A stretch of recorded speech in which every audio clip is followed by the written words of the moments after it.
نحمده ونصلي ونسلم على رسوله الكريم اما بعد فاعوذ باللہ من الشیطان الرجیم بسم اللہ الرحمن الرحیم۔ دنیا بھر میں ہمارے چینل کو پسند کرنے والے اور اصلاح کرنے والے اور سننے والے حضرات، آج کا ہمارا موضوع ہے کہ جب کوئی شخص کسی عورت کو طلاق دے دے تو اب عدت کے دورانیہ کس کے اوپر خرچہ لازم ہے؟ آیا اس عورت کے پیکے دیں گے، وہ عورت خود کہیں سے کمائی کرے گی، یا اس کے شوہر کے اوپر جو ہے لازم ہے؟ تو ذہن میں رکھیں کہ جب عورت کو طلاق دی جاتی ہے تو عدت اس کی جو 3 ماہ ہے اس کے اندر یا دیگر جو عورتیں ہیں مختلف قسم کی، اپنی عدت کے اندر ان کا خرچہ ان کے شوہر کے اوپر لازم ہے۔ ان کا نان و نفقہ، کھانے پینے کا معاملہ، باقی ان کا خرچہ، اگر کرائے کا مکان ہے تو اس مکان کا کرایہ عصر حاضر کے مطابق، موجودہ دور کے مطابق اسے جو ہے وہ دینا پڑے گا۔ اور اس کی کئی وجہ ہیں اور کئی حکمتیں ہیں۔ پہلی بات تو یہ ہے کہ وہ عورت ابھی تک اگر پابند ہے، اس نے 3 ماہ مثال کے طور پر پابند رہنا ہے، تو اس دوران ظاہر بات ہے کہ اس نے خرچہ دینا ہے شوہر نے، کیونکہ اس کی وجہ سے وہ پابند ہے کہ اگر اس کے ساتھ اس کا تعلق نہ ہوتا تو وہ غیر سے جو ہے اس کا نکاح ہوا ہوتا، لیکن اس کے ساتھ اس کا تعلق ہے، لہذا اس کے اوپر لازم ہے وہ اس کی عدت کے دوران بیوی ہے۔ یہی وجہ ہے کہ عدت کے دوران یہ اگر اس کی دوسری بہن ہو تو اس سے نکاح نہیں کر سکتا، اور اگر پہلے جو ہیں 4 اس کی بیویاں ہوں تو اگلی سے نہیں کر سکتا، کیونکہ وہ 5ویں ہو جائے گی۔ اسلام نے دونوں کو جو ہے وہ منع قرار دیا۔ اور دوسری وجہ یہ بھی ہو سکتی ہے کہ عورت غریب ہو، اس کے حالات نہ ہو، اس کے معاملات نہ ہوں، اس وجہ سے اس کے اوپر جو ہے وہ لازم ہے۔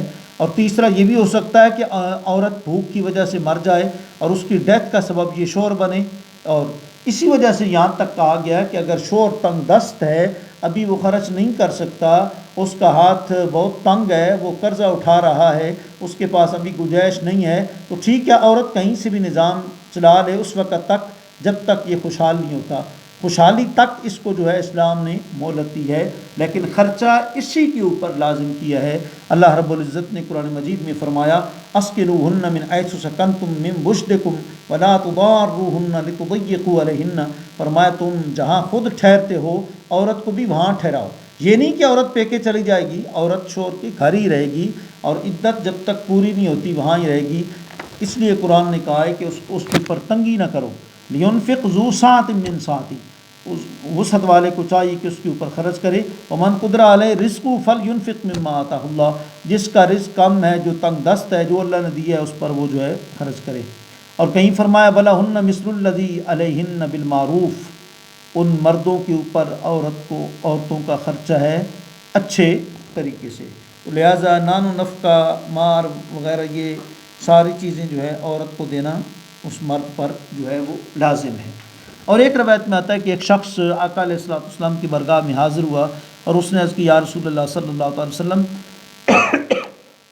ایک عورت کا اپنے خاوند پر کیا حق ہے؟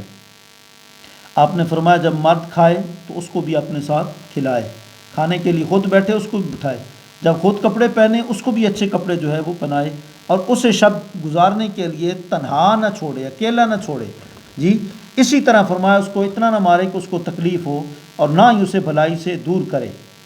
یہی وجہ ہے کہ آقا علیہ الصلوۃ والسلام سے جس وقت ابو سفیان کی زوجہ جو ہے ہندہ، انہوں نے پوچھا کہ ابو سفیان کے مال میں سے بھلائی کے ساتھ میں کچھ لے لیا کروں؟ آپ نے فرمایا اتنا لے لیا کرو جو تمہارے اور تمہارے بچوں کو کافی ہو۔ اگر خرچہ نان و نفقہ واجب نہ ہوتا تو آقا علیہ الصلوۃ والسلام حضرت ہندہ کو حضرت ابو سفیان کے مال میں سے لینے کی اجازت ہرگز عنایت نہ فرماتے۔ باقی رہا امت کا اس پر اجماع امت، تو عقل کا تقاضا بھی یہی ہے کہ مرد پر نفقہ واجب ہو، کیونکہ عورت خامند کی وجہ سے اس کے گھر میں مقید ہے اور وہ خامند کے حقوق کی وجہ سے کمانے سے رک گئی ہے، اس کا فائدہ بھی مرد کو ہوتا ہے، لہٰذا مرد پر اس کا خرچہ جو ہے وہ کیا ہے؟ لازم ہے۔ اور یہ ایسی ہے جیسے حضور میں الخراج بالزمان، جی عورت مرد کے حق کی وجہ سے گھر میں ہے، لہٰذا اس پر جو ہے اس کا خرچہ لازم ہے۔ اللہ تعالیٰ مسلمانوں کو صحیح حقوق عورتوں کے پہچاننے کی توفیق عطا فرمائے۔ عورت عدت کا جتنا بھی عرصہ گزارے گی، بے شک اس نے طلاق دے دی ہے، لیکن یہ اس کا خرچہ شرعاً خامند کے اوپر ہے۔